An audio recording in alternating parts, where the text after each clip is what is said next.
CPIM 24-ാം party കോൺഗ്രസിന് തമിഴ്നാട്ടിലെ മധുരയിൽ ആവേശത്തുടക്കം. മുതിർന്ന നേതാവ് ബിമൻ ബസു പതാക ഉയർത്തിയതോടെയാണ് 5 ദിവസം നീണ്ടുനിൽക്കുന്ന പാർട്ടി കോൺഗ്രസിന് തുടക്കമായത്.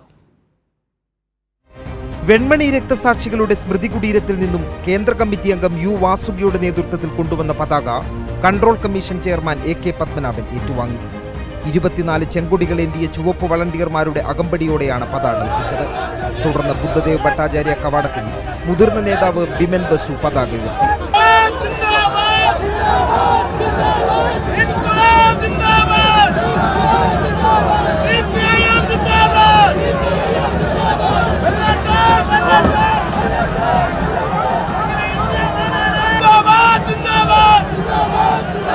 തുടർന്ന് രക്തസാക്ഷി സ്തൂപത്തിൽ പ്രതിനിധികൾ പുഷ്പാർച്ചന നടത്തി.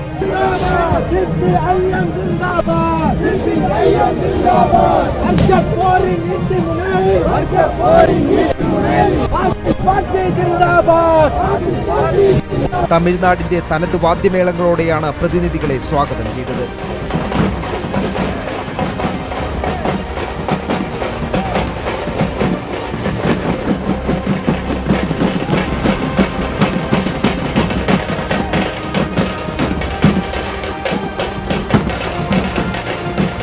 വീരപോരാളികളുടെ ഓർമ്മകളിരമ്പുന്ന ചെമ്പട്ടണിഞ്ഞ മധുരയിൽ മറ്റൊരു ചരിത്രമാണ് കുറിക്കുന്നത്.